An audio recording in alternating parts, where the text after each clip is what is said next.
Break के बाद एक बार फिर से आपको खुशामदीद कहते हैं। अफसोसनाक खबर यह आई है कि पंजाब में जितने भी प्राइवेट एम्बुलेंसेज के ऑपरेटर्स हैं उनकी जानिब से हड़ताल कर दी गई है। हड़ताल क्यों की गई है उस पर बात करेंगे और साथ ही साथ उनकी जानिब से ये भी कहा जा रहा है कि हमारे जो मुतालिबात हैं हमने चाहा कि उसको मान लिया जाए, लेकिन जब गवर्नमेंट की जानिब से नहीं माना गया, मुतल्लिका इदारों की जानिब से या फिर महकमा हेल्थ की जानिब से उनके मुतालिबात को नहीं माना गया, तो फिर आखिरी हल ये था कि हम एहतजाज पे चले जाएं और उन्होंने हड़ताल कर दी है, एहतजाज पे चले गए हैं।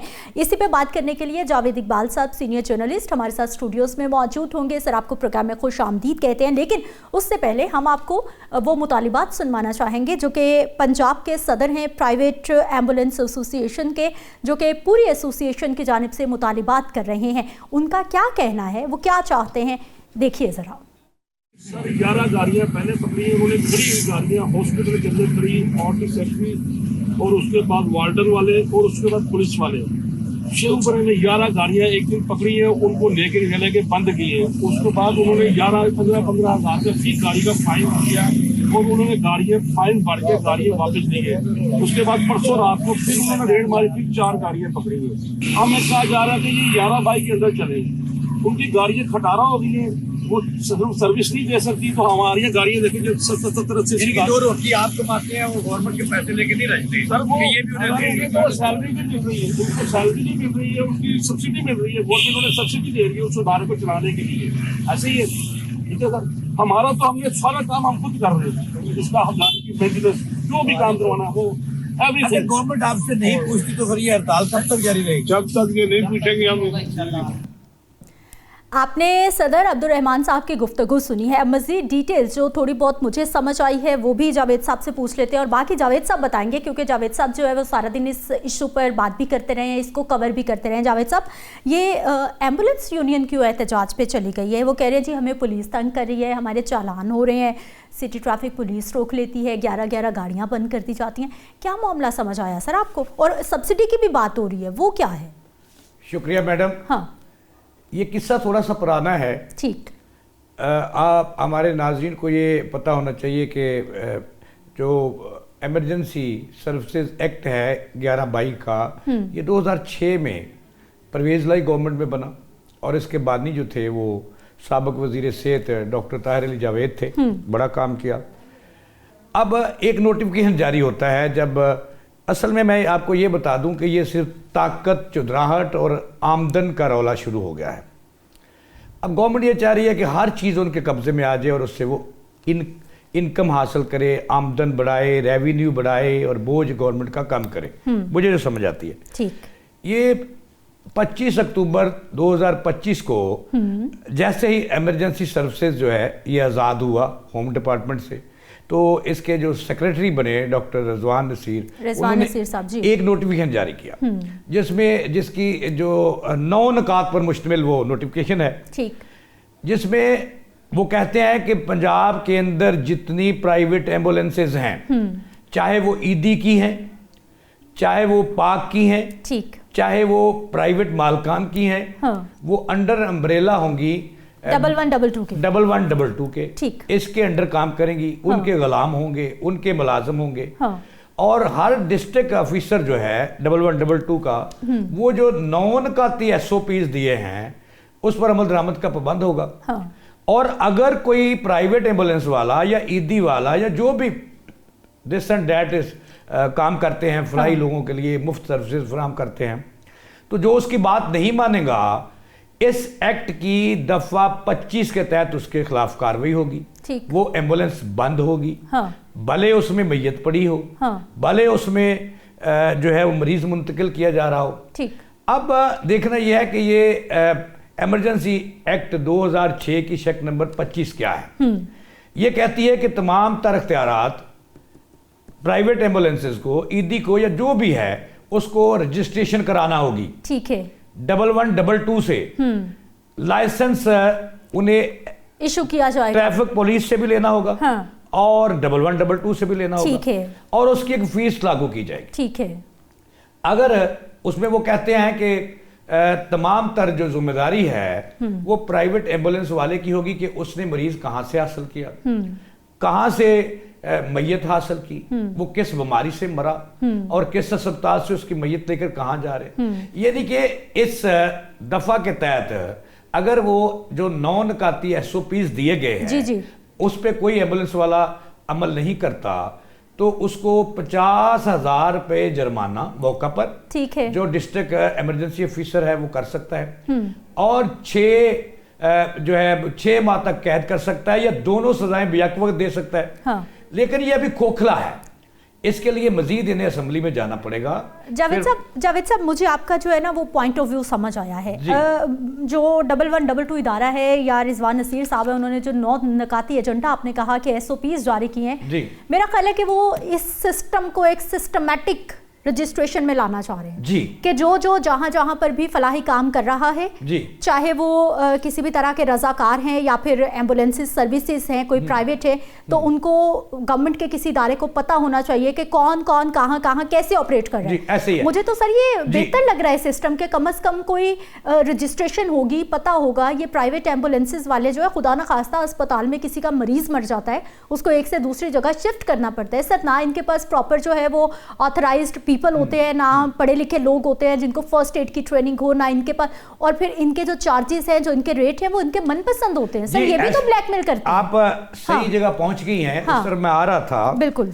अब ये नहीं चाहते, आज इन्होंने हड़ताल कर दी है। हाँ। वो एम्बुलेंस अब्दुर्रहमान साहब मुझे बता रहे थे कि हमने हड़ताल कर दी है। मैंने कहा जी क्यों की? उन्होंने कहा जी कि हमें वसाइल नहीं दे रहे और हमें ये गुलाम बनाना चाहते हैं। मैंने उनसे पूछा कि अगर रजिस्ट्रेशन आपको मिल जाएगी तो ये कोई बुरा मसला तो नहीं है। हाँ। रजिस्टर्ड होना चाहिए, ये तो मिल के काम करें ना, ये तो आपकी इज्जत में इजाफा होगा कि अच्छा, आज हाथ आपके सर पे आ जाएगा। जी ऐसे ही आज हड़ताल के बायस जो है, क्योंकि आपको पता है कि 1122 सिर्फ मुर्दे अस्पतालों से या मयतें नहीं ले जाती। हाँ, ये सिर्फ ट्रांसफर ऑफ पेशेंट्स करती है। हाँ, हाँ। अब मैंने तमाम अस्पतालों का आज विजिट किया, तो वहां पर जो हालात थे कि लोगों को अपनी मयतें, अपने प्यारों की मयतें ले जाने के लिए उनके पास एम्बुलेंस सर्विसेज नहीं है और वो ईदी की तरफ दे रहे थे, ईदी कम है। अब प्राइवेट वाले जो है वो, ये बात आपकी सच है कि ये इतना बड़ा माफिया है। जावेद साहब, मैं बिल्कुल भी ये जो हमारे एम्बुलेंस ऑपरेटर्स हैं या सोशल वर्कर्स हैं, मैं बिल्कुल इनके खिलाफ नहीं हूँ, लेकिन सर ये कैसा सोशल वर्क है कि एक इंसान मुसीबत में पड़ा हुआ है और आपने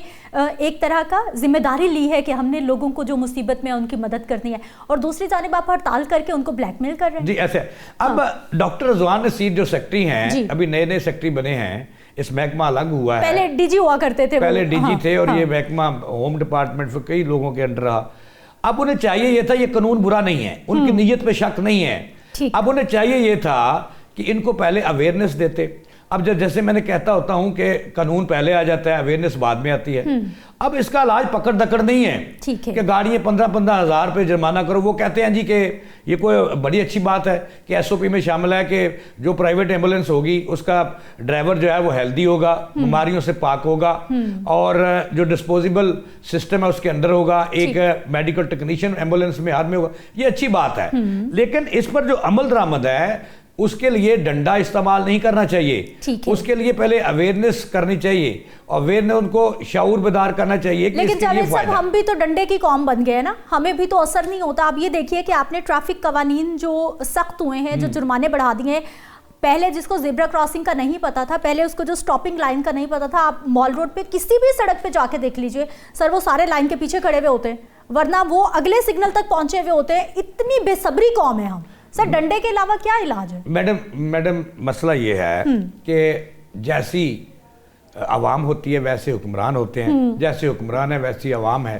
तो बेसब्रे तो हम दोनों तरफ हैं। ठीक। तो मसला ये था कि फिर अगर हुकूमत ने ये SOP दिए हैं, सेक्रेटरी ने दिए हैं, तो फिर वो प्राइवेट लोगों को जो अपनी मयतें ले जाने के लिए एक अस्पताल में डेली 50-50 लोग मरते हैं, 100 लोग जो हैं वो डेथ होती है उनकी, तो उनको जो बाहर से हैं, बहुत सारी तादाद जो है वो लाहौर से बाहर से होती है, दूर दराज से होती है, लाहौर में आकर हर बंदा इलाज करवाना चाहता है। तो फिर चाहिए तो ये था ना कि बंदोबस्त करते ना।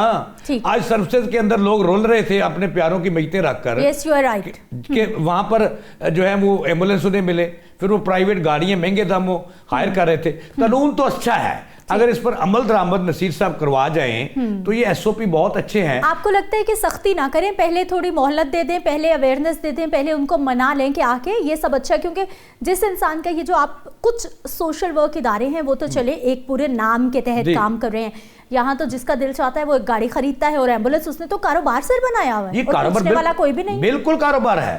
मैं तो पहले कहता हूँ कि ये प्राइवेट एम्बुलेंस वाले एक माफिया की सूरत अब पिछले दिनों ये भी मशहूर हुआ था कि जो लाशें प्राइवेट मेडिकल कॉलेजेस के लिए डेड हाउसेज से जाती हैं वो भी ये ले जाते हैं, महंगे दामों सौदे करवाते हैं और इनको नकेल डालना बड़ी जरूरी था।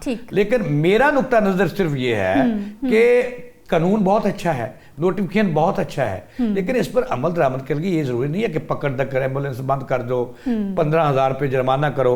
अब वो उस एसओपी में ये भी है कि ये जो प्राइवेट एम्बुलेंस है या किसी तंजीम की है तो वो लाल बत्ती और रूटर इस्तेमाल नहीं कर सकेगा, वो सिर्फ एक येलो लाइट इस्तेमाल कर सकेगा मरीजों की मुंतकली के लिए, और जो खुदा न खास्ता जो अस्पतालों में डेड बॉडीज होती हैं उनको मुंतकिल करना होता है, उनके लिए सिर्फ येलो लाइट।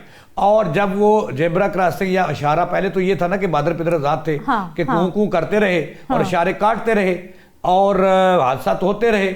अब वो कहते हैं कि ये वो हारन जो है सायरन खतरे का वो नहीं लगा सकेंगे और इसको इशारे पे खड़ा करना पड़ेगा। लेकिन यूनियन का जो नुक्ता नजर है वो ये है कि एक मरीज नाजुक हाल होता है और उसको हम कैसे रोक सकते हैं इशारे पर, कैसे एम्बुलेंस रोक सकती है, उसको आजादी दी जाए कि वो इशारा काटे, कानून की वायलेशन करे और मरीज को उसकी जिंदगी बचाने के लिए अस्पताल में मुंतकिल करे। अब ये डॉक्टर नसीर साहब मानने के लिए तैयार नहीं है। उन्होंने कहा कि ऐसा अगर कोई करेगा एसओपीज की खिलाफ वर्जी करेगा, यानी ट्रैफिक कवानीन को आपको हर सूरत फॉलो करना पड़ेगा। और अगर कोई ऐसा करता है तो आयन की जो इस एक्ट की दफा 25 है उसके तहत उसका चालान भी होगा, उसको 50,000 जुर्माना भी होगा, उसको 6 माह कैद भी होगी। लेकिन इसके लिए ये कबल अज़ वक्त है, अभी तो उन्होंने एक एसओपी दिए हैं, एक नोटिफिकेशन दिया है, इसके लिए उन्हें कानून में तरमीम करवाना पड़ेगी, इस एक्ट में तरमीम कराना पड़ेगी, दोबारा असेंबली की तरफ जाना पड़ेगा।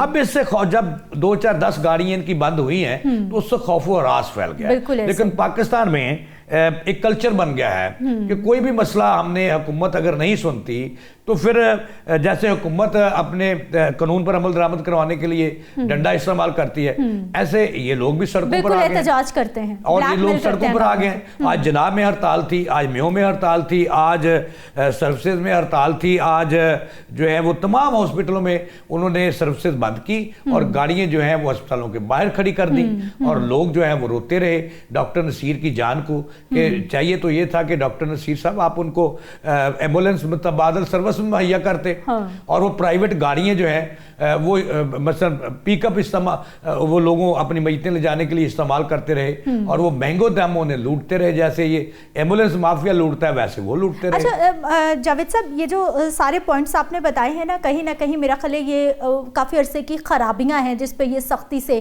कानून बनाया गया है या फिर कोई SOPs तय कर लिए गए हैं। ये जो आप सिग्नल पे ना रुकने की बात कर रहे हैं, मेरा ख्याल है कि ट्रैफिक पुलिस या पुलिस जो है वो रैंडमली चेक करेगी कि जो एम्बुलेंस अगर खाली है और वो सायरन बजा रही है उसका प्रॉपर जो है वो चेक किया जाएगा कि क्या ये वाकई किसी पेशेंट को लेने के लिए जा रही है। क्योंकि हमारे कॉमन बिहेवियर ये है, हम इतने बेसब्रे हैं, हमें इतनी अदम बर्दाश्त है कि हमें कहीं नहीं जाना, हमें किसी इमरजेंसी में नहीं पहुंचना, हमारे पास अगर प्राइवेट एम्बुलेंस है हमने वहाँ पर अपने काम के लिए जाना है, फिर भी हम हूटर बजाते हुए इमरजेंसी सायरन बजाते हुए जा रहे हैं कि भाई हमें बहुत जल्दी है। सर ऐसा है, ये रवैया है हमारे माशरे में या नहीं? बड़ा अच्छा सवाल था आपका शुरू में शेक नंबर 1 में जो किया आपने।